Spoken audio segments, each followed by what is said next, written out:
Unless I just was there. I'm really confused. That's okay.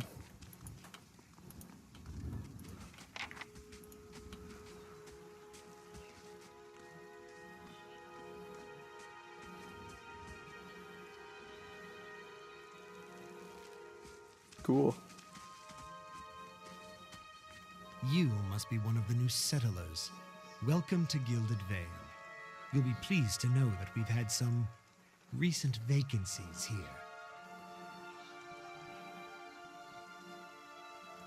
He glances at the gnarled, leafless monstrosity of a tree next to him. Do you welcome everyone this way? Buzzing of flies from the trees. Of course, we'll need to make some inquiries first. The inestimable Lord Radric VII has taken great pains to insulate our town from Widewind's legacy. Have you ever sired a Hollowborn child? A what?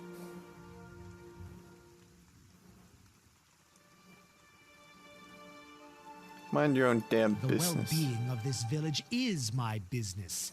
You'd best get used to the I should warn you, stranger. Here in Gilded Vale, we have a special place for dissidents, charlatans, and those who would hide a curse in our midst. He steps to the side and inclines his head over ever so slightly toward the deformed tree. His lordship's Hint, hint, wife wink, is a wink, child wink, will wink. do any day now. Without his approval, I shan't be able to find you a permanent settlement. It will have to wait until after the birth. We can continue our interview then, after the bell tolls from Radric's hold to signal my lord's new heir. In the meantime, you can find temporary accommodations at the inn, just southwest of here. Okay.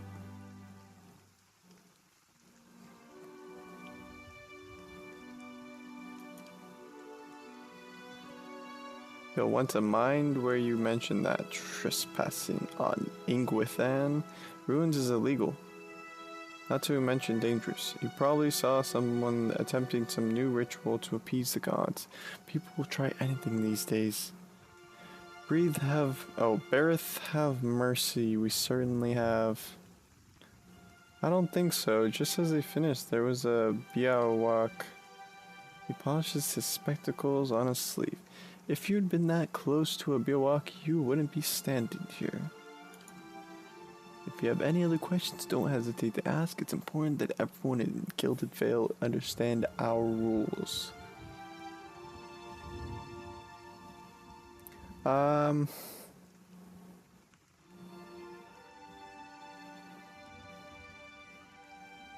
Yeah, is there something Dan can help me with? Problem, it sounds like a matter for an animancer. However, the only animancer in Gilded Vale isn't in any condition to speak. Consider yourself fortunate. Point to the After tree. she failed Lord Radric, we saw to it that she wouldn't profit from the misplaced trust of others. A bad cure is often worse than none at all. Okay then. But if you're set on finding a bottle of troll piss or a dead Audra pebble to rub on your forehead, you're welcome to check her pockets. A little corpse stink is nothing when you're digging for shit. Oh. My advice, however, is to be satisfied that you escaped and leave it at that. Okay, goodbye. Keep out of... Uh-oh. Listen! 2 tolls. Let that be the last. 3. Gods have mercy. What does that mean? It seems your arrival is ill-timed. Looks out toward the east, his expression unreadable. He blinks slowly and turns his attention back to you. 3 bells toll only for the death of a Radric. Ooh. I fear Lord Radric's heir is lost, or else Hollowborn, and so lost all the same. You should tread carefully. Circumstances have changed a great deal.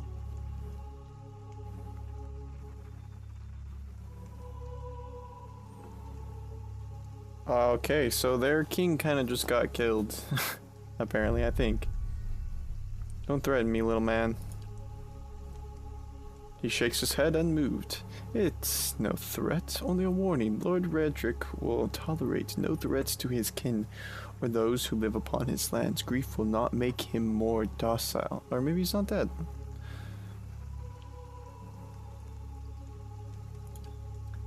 I can be sure of nothing right now. I advise you to get some rest. The inn or stable, for all I care. Find me afterwards. I will know more soon enough. Well, farewell. The funky little twitch he had going. Alright. We've reached Gilded Vale. Sure, I went in here. Southwest. Yeah, southwest. So. You see 4 people gathered by the door to the inn. Their raised voices and chopping gestures suggest an argument reaching its climax. The first figure raises his hand for calm. His face partially obscured by a hood, but his height and stature suggest an elf. I meant no offense. Let's put this matter to rest over a round, shall we?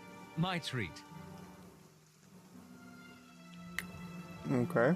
Hoping to soothe our pride with a few Adira coppers, eh? We don't need your coin.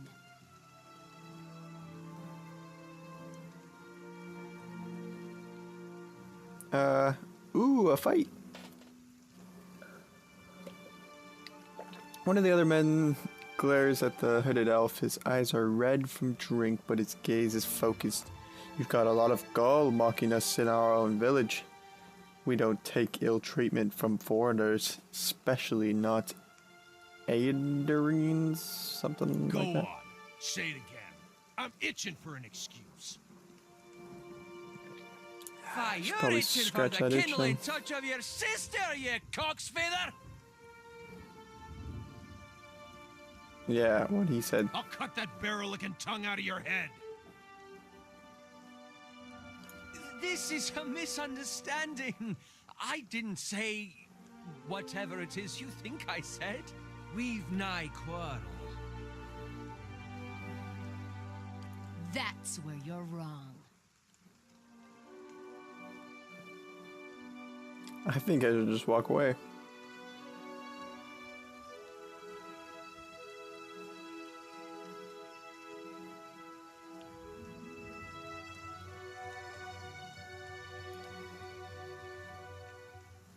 Three drunks scowl at you, and why's that? If someone's baiting you, as obviously he is, it's generally wisest to walk away. Angry townsmen.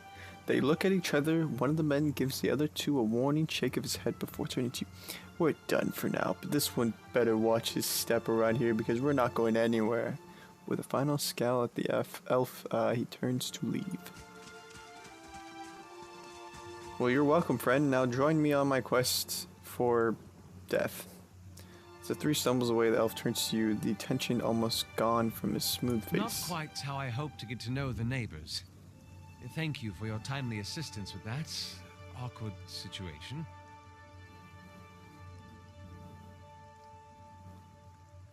Well, that is one way of putting it. Yes. Now join me. He strains his hood and you note the remains of fraying embroidery on his gloves. His boots are caked with the dirt of many months' travel, but the leatherwork beneath it is sturdy and fine. So he's rich. Join me, friend. I suppose introductions are in order after that little fiasco. Aloth Corvisor, at your service.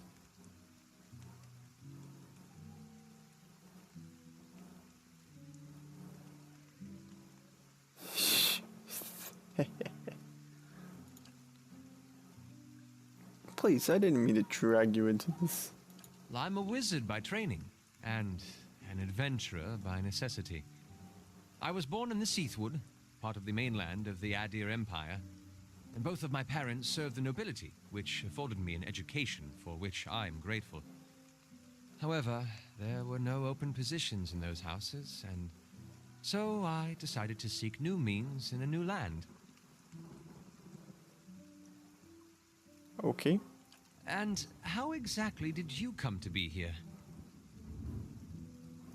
I was traveling with the caravan, but we were separated near some ruins. I'm pretty sure everyone you knew died, not separated. In Gwithan ruins? Oh, those can be dangerous places during the best of times, which these are not. And half the locals would arrest you for trespassing, and the rest would kill you outright. I'm curious, what exactly did you find there?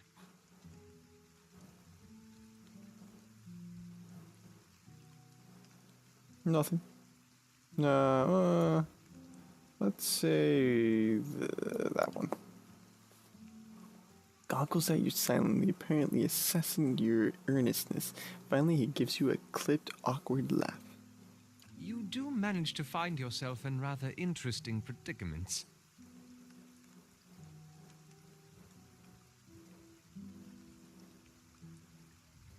As should I, given recent events. It's just as well. I've had enough of the watered wine and lumpy beds at the inn.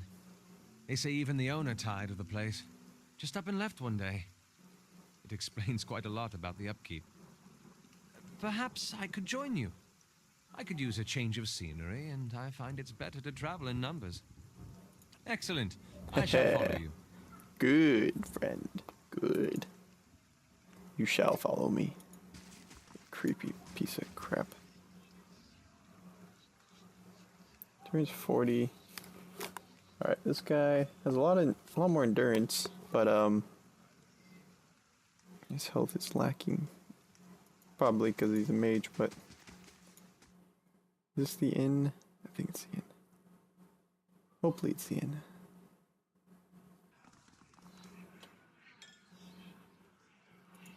Let us rest. Well met, friend. Blackhound Inn. The innkeeper bows her head curtly.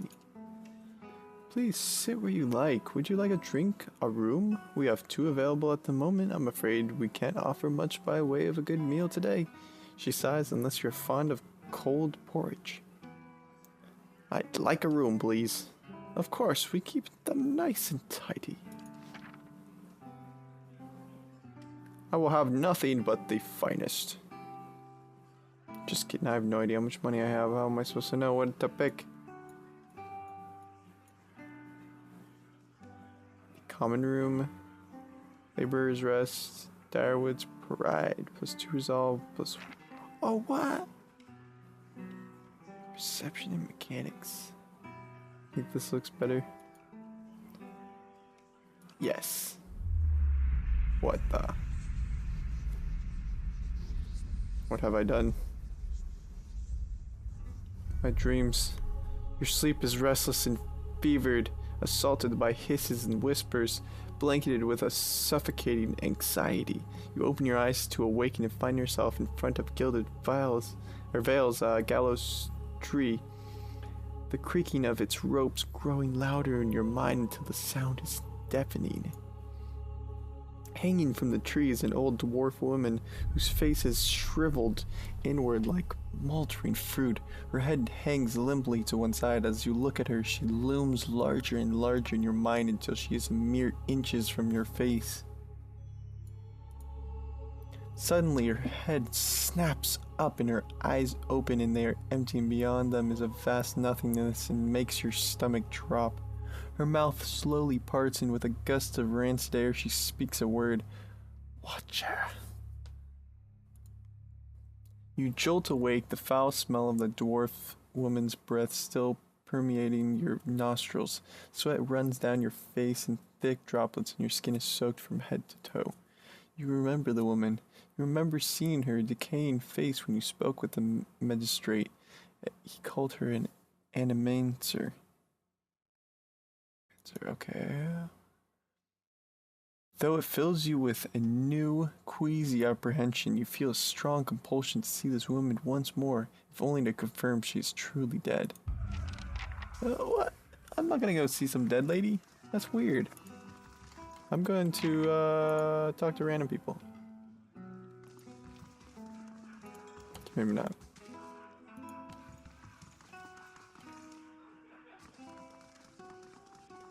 Oh, hello. Beg pardon, sir. I don't have much time for talking.